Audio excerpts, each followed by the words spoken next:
What's going on, guys? It's Greg here, aka NYPrepper. It is Friday, May 3rd, 2024, and I have some breaking news to share with you guys. Right now it is 10:35 a.m. Eastern Time here in the United States, and we have some major breaking news coming in from Eastern Europe and the Middle East. So what you're looking at here is video footage coming out of Berlin, and this is one of the steel facilities owned by a company known as Deal. And Deal makes the Iris-T air defense systems for Ukraine and other European countries. So potentially an act of sabotage by Russian agents in Germany at this steel facility used by a company that produces the Iris-T air defense systems, which are heavily used by Ukraine. We also have some major breaking news coming from the British Foreign Minister David Cameron. He said after visiting Kiev yesterday that Ukraine has the right to use British supplied weapons to strike Russia inside Russian territory. Okay, I'll repeat that again. The British Foreign Minister and former Prime Minister David Cameron, after meeting with Zelensky yesterday, said Ukraine has the right to use British weapons to strike Russian territory. Okay, and this includes Storm Shadow missiles. He said this in an interview with Reuters. So this is huge news, guys. And I do believe that Ukraine is going to take down the Crimean Bridge, potentially with British Storm Shadow missiles. And the Russians have a plan to capture Kharkiv and Sumy, according to the commander of the Ukrainian land forces, Alexander Pavlyuk. Okay, so they're going to try to take Kharkiv and Sumy in the northern and eastern part of Ukraine. And Ukraine struck Crimea yesterday. There was smoke visible over the south bay of Sevastopol, which is the seaport for the Russian Black Sea Fleet. And the American military battalion stationed in Lithuania will remain in the country indefinitely, and not only until 2025 as previously planned. This was stated by the Lithuanian Minister of Defense, Laurynas Kasčiūnas. So huge news, guys, absolutely huge. An American military battalion stationed in Lithuania will stay in Lithuania indefinitely. And speaking of Lithuania, I want to show you guys all of this NATO aviation activity that we had last night over the Baltics. So what you're looking at here is a British Eurofighter Typhoon that was looping just east of Tallinn, Estonia. They've been flying in this area basically every night the last few nights. We had two aerial refuelers, one over Estonia, one just to the east of the Gotland Island. And then there was a Swedish reconnaissance plane patrolling the Gotland Island area. So lots of reconnaissance activity over the Baltics last night again. And Finland is now in constant contact with NATO and EU allies regarding the increasing occurrence of GPS interference. And just the other day, Polish shipping vessels in the Baltic Sea were complaining that their navigational systems were not working. So Russia is now jamming ships in addition to aviation in the Baltic Sea region. And the Prime Minister of the Republic of Georgia refused to visit the U.S. due to the conditions presented to him by the American side for the temporary withdrawal of the law on foreign agents, the Georgian Ministry of Foreign Affairs reported. So the Prime Minister of Georgia is basically a Russian puppet, and they're trying to force this law through in Georgia that would basically eliminate the possibility of Georgia becoming a member of the EU.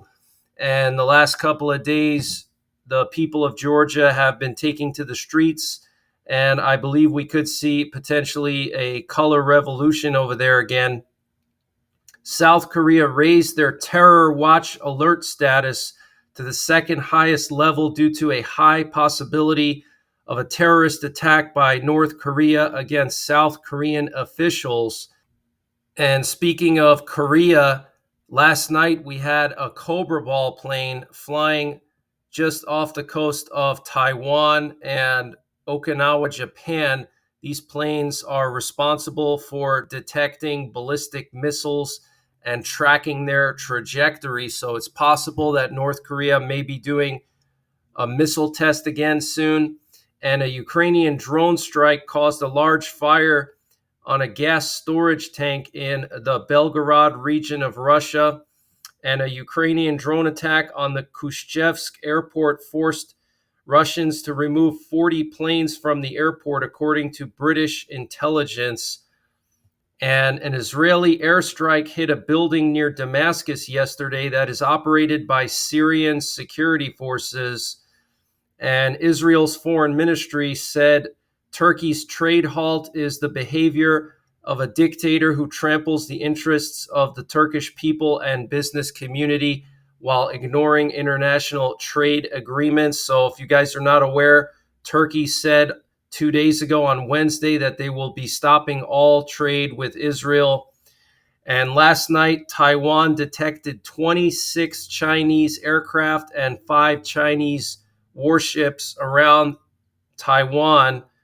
And Arizona's governor just signed a bill to repeal the state's 1864 ban on abortions.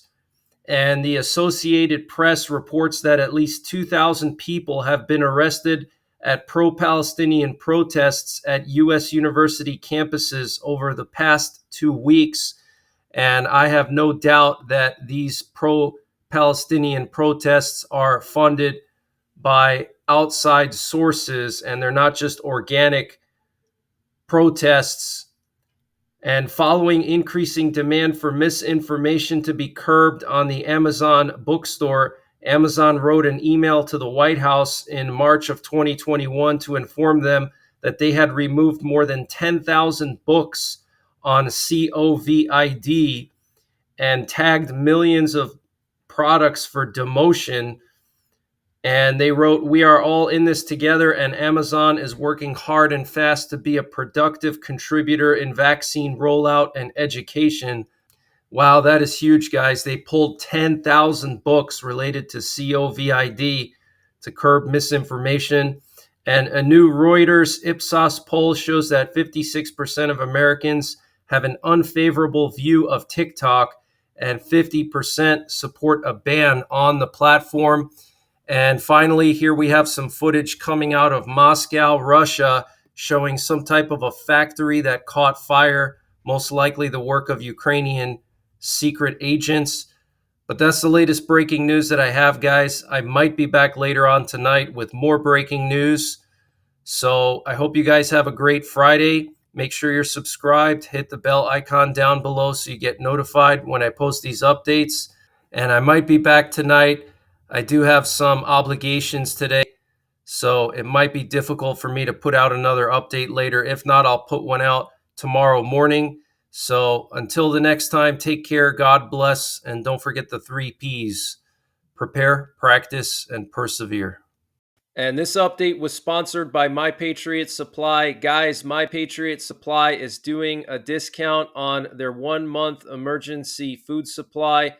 And to get the deal, you got to go to preparewithnyprepper.com, and the link is in the description below this video. This is a 1-month freeze-dried food supply. It has a 25-year shelf life. Normal price is $237. They've dropped it down to $177. So that's a savings of $60. And it's all packed within 2 rugged, water-resistant buckets. Free shipping is included. $177 for 1 month of food. Where are you going to find a deal like that? They also have a general store, and they're always running discounts in their general store on various prepping and survival items. They have everything from MREs, potassium iodide, to survival seeds And to get to their general store, you got to click on the My Patriot Supply logo at the top of the page when you get to preparewithnyprepper.com. And you'll see when you get there, they have everything you can imagine. So use the link preparewithnyprepper.com to get $60 off the My Patriot Supply 1 month emergency food supply. That's $180 for 1 month of food, free shipping included. The link is in the description below this video. And also check out their general store. They have everything you can imagine prepping and survival related, and they're always running various discounts there.